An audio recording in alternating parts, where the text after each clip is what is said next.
بسوي إن شاء الله محاشي مشكلة، يعني قرع وكوسة فلفل باذنجان. بس هنا أجهز الحشوة عشان أحشي وخلاص بكرة يصير إن شاء الله أطبخ. عندي الرز نص مصري ونص أمريكي، المصري أكتر من الأمريكي، يعني 3 كاسات مصري 2 أمريكي. صلصة طماطم، طبعا اللحم المفروم أنا أغسله كويس كويس وبعدين أحطه شوية في موية حارة عشان كده زي ينطبخ يتفكفك من بعضه اللحم.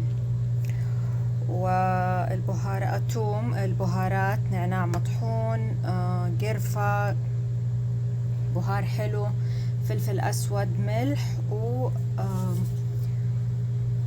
كركم. وهنا عندي العصفر كده أحطه في مقلة شوية على النار بس يطلع ريحته. بعدين أبغى ايش أسوي، أخذ منه كده تطحنوه بيدكم، تفركوه بيدكم. طبعا بسوي بعدين كل الكمية. بعدين بحط هنا عندي سمن اللي هو جي فارم وبحط زيت. بسم الله. طبعا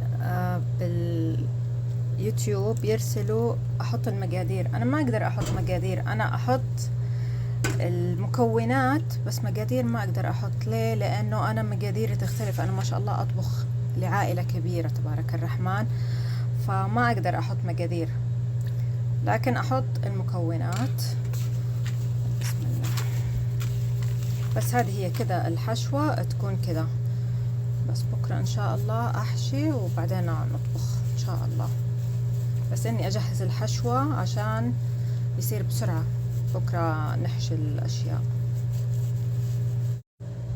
فركت المكونات كويس، تفركوها كده، دخلوا يدكم من تحت وتفركوا، سووا كده، دخلوا يدكم وسووا كده عشان اللحم ينفرك مع اللي هي البهارات والرز ينفركوا صح. الحين بس بغطيها وادخلها الثلاجة ان شاء الله بكرة نحشي بحول الله. هنا مجهزين القرع، مجهزين الكوسة خلاص، وهنا البتنجان والفلفل. تبغوا تحطوا تحشوا بطاطس، طماطم، حتى لو بصل اللي تحبوه ممكن تحشوه بنفس الحشوة هذه. نبدأ نحشي إن شاء الله. شوفوا لما تحشوا لا تحطوا كده تخلوا الرز مرة جوا، خلوا كده في مسافة فوق عشان الرز يستوي، يعني لما يستوي وياخد كده ينفش، عشان ياخد مساحته. في القدر تحت أحط اللي هي اللب حق الكوسة وبصل طماطم. وشوفوا صحيح إذا الفتحة كبيرة حقت المحاشي حطوا طماطم، أو ممكن تحطوا من الحشوة. وبعدين حشوة القرع أو اليقطين أضيف لها أنا اللي هو الحمص.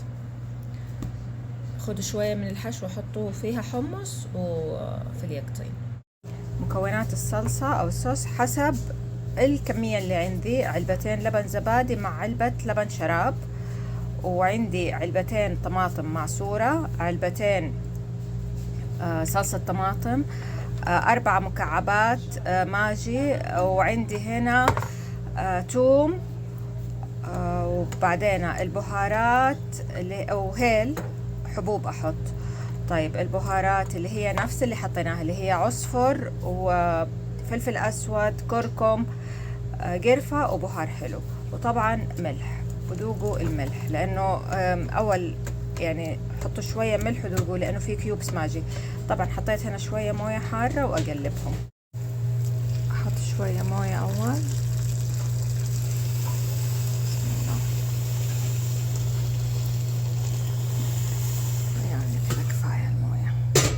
ما توصل فوق كده شوية، أخليه كده تقريبا تلت ساعة نص ساعة، وبعدين أحط الصلصة. نص ساعة إن شاء الله على نار عالية. تقريبا كده مرت تلت ساعة. حطيت هنا نعناع ناشف. الحين أبغى أحط الصلصة.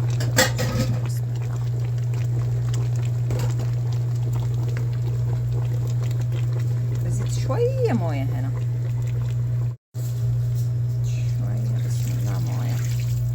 يغطي الموية، تكون تغطي المحاشي.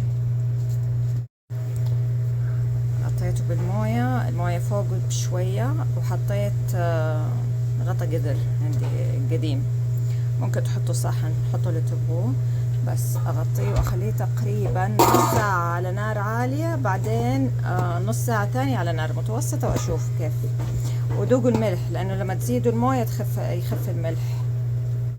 مرت ساعة الا ربع، بشيل الغطا، بسم الله، خلاص، واخليه على نار متوسطة ان شاء الله، كمان كده نص ساعة. جاهز؟ هيا لنغوص. جاهز؟ هيا لنغوص. تحت السطح مباشرة سترى الحياة تزدهر، لكن لن نبقى هنا لمدة طويلة. إلى اللقاء.